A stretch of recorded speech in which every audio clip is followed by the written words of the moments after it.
테마가 있는 파워 포트폴리오입니다. 수익률부터 확인하고 갑니다. 먼저 박재영 연구원입니다.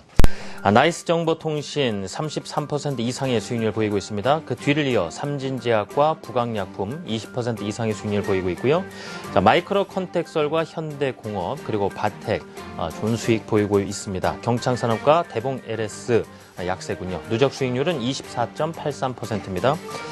오늘 만나보실 신영목 팀장의 포트폴리오입니다. 메디톡스가 50% 가까운 수익률을 보이고 있습니다. 그 뒤를 이어 휴원스와 비트컴퓨터까지 확인해 보시고요. 대화제약과 시젠 약세입니다. 누적 수익률은 29.11%입니다. 황보원경 차장입니다. 가온미디어가 10%대 수익률, 또 지난장에서 5% 넘게 상승한 세움메디칼이 9% 수익률로 그 뒤를 바짝 쫓고 있습니다.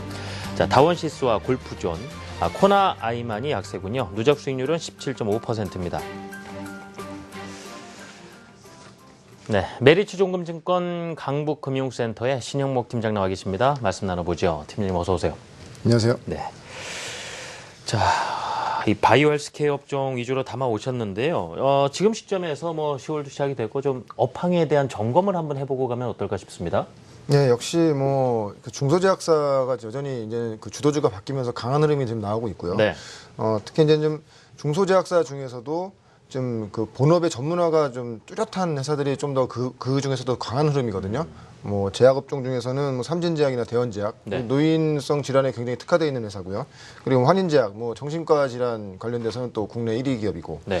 그리고 바이오 쪽에서는 메디톡스라든지 한스바이오메드 같이 이제 피부 미용 쪽으로 전문화된 회사들이 좀 최근 주가 보시면 아마 그런 것들이 아마 흐름이 나올 겁니다. 그리고 헬스케어 쪽에서는 인바디라든지 오스템 임플란트, 그리고 셀바이오텍 같이 지금 이 전체적인 종목들 중에서도 중소제약사라든지 바이오 헬스케어 업종 중에서도 특별히 더 강한 종목들은 그 전문화가 차별화되어 있는 그런 업종들이거든요. 그런 부분에 대해서는 물론 이제 지금 글로벌 경기라든지 여러모로 좀 변동성이 심한 장세긴 하지만 이런 종목들은 좀 여전히 지금 상승 추세가 견조한 흐름이 이어지지 않겠는가 그렇게 예상합니다. 그렇군요. 제약과 바이오 헬스케어 또 나눠서 관심 종목 설명해 주셨고요. 자, 그 포트폴리오에 비용 10%로 담겨있던 농우바이오가 이제 어제 매도가 되면서요. 10% 현금 비중이 이제 생겼습니다.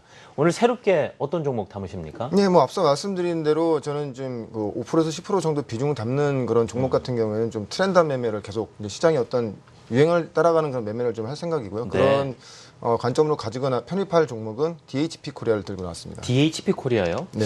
제가 알기로 그 인공눈물 만드는 회사로 기억을 하고 있는데 투자 포인트 하나씩 들어보겠습니다. 요즘 또 개인 투자가들이 눈물을 많이 흘릴 것 같아요. 그러게 말입니다. 네, 이건 좀 약간 좀 우스갯소리, 슬픈 우스갯소리고요. 이제 일단은 DHP 코리아 같은 경우에는 인공눈물 그 전문 생산 업체고요.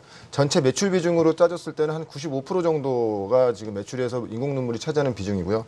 그 자사 및 수탁 매출을 통한 그 국내 일회용 그 인공 눈물 시장은 한 50%를 점유하고 있습니다. 상당히 좀 높은 점유율을 가져가고 있고, 근데 이제 인공 눈물 시장이 빠른 성장세로 인한 어떤 향후 실적 개선이라든지 여러 가지 모멘텀을 봤을 때는 좀 지금 장에서 좀 트렌드에 맞는 종목이 아닌가 그렇게 생각해 봅니다. 그렇군요. 혹시라도 눈물 흘리는 투자자들의 그 눈물 좀 말끔히 닦아줄 수 있는 종목이면 좋겠는데, 이 실적 전망이라든가 투자 포인트까지 하나하나 좀 더 자세히 설명을 해주시죠. 네. 일단 눈이 필요한 세대거든요. 미세먼지라든지 또 보시면 아시겠지만 이 스마트폰을 많이 사용하다 보니까 PC, 스마트폰 많이 노출이 돼 있죠.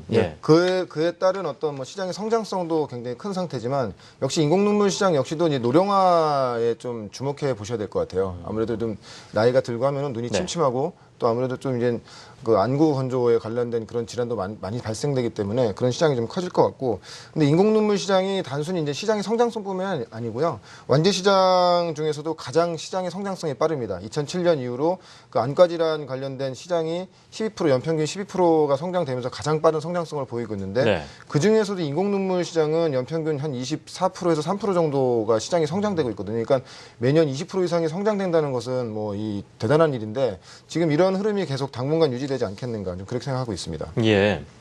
그 영업률이라든가 그 실적 관련해서도 흐름을 좀 들어볼 수 있을까요? 네. 일단 DHP 코리아 같은 경우에는 경쟁사 대비했을 때 매년 그 매출 성장률과 영업이익 성장률이 가장 높습니다. 그러니까 표를 잠깐 보시면 아시겠지만 최근 3년간 평균 그 매출 성장률이 한 36%, 영업이익률이 한 20% 정도가 되는데 그 표를 보시면 아시겠지만 DHP가 가장 앞에 있는데 이 영업이익률이 이 매출 성장 단순히 매출 성장이 빠르고 점유율이 높다고 해서 좋은 건 아니에요. 왜냐하면은 그 영업이익률이 높아야 되는데 꾸준하게 이제 3년 동안 영업이익률이 20%가 유지된다는 것은 그만큼 이 시장이 커지면 커질수록 그 영업이익에 대한 그로스가 점점 커진다는 것이거든요. 근데 연평균 20% 성장인데 올해 예상 그 영업이익률 같은 경우는 한 25%에서 한 30% 정도가 나오기 때문에 얼마나 지금 가파르게 이 시장이 커지고 있는지를 좀 가늠할 수 있을 것 같습니다. 예, 이 기반한 실적도 자세히 들어봐야겠네요. 아무래도 이제 이렇게 뭐 지금 영업이익률이 높다 보니까 당연히 재무 구조가 좋을 수밖에 없죠. 네. 2분기까지 한 2분기 기준으로 했을 때 현금이 한 250억 정도를 지금 보유하고 있고요.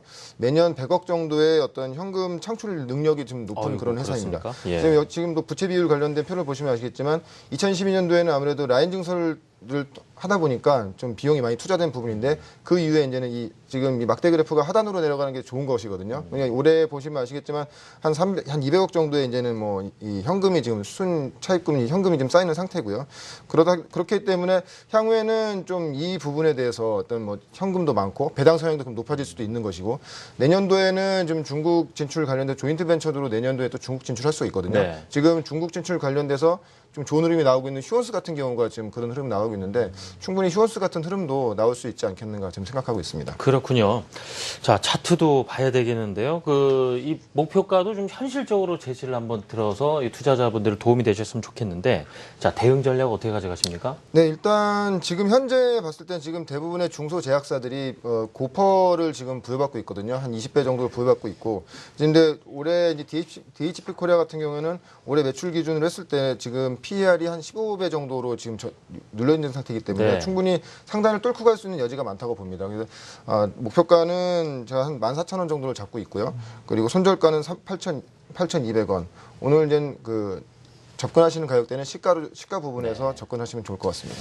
참고로 어제 장에서 9,430원에 마감을 했습니다. 시초가의 10% 비중으로 편입을 하고요. 목표가 14,000원, 손절가는 8,200원 제시를 해주셨습니다.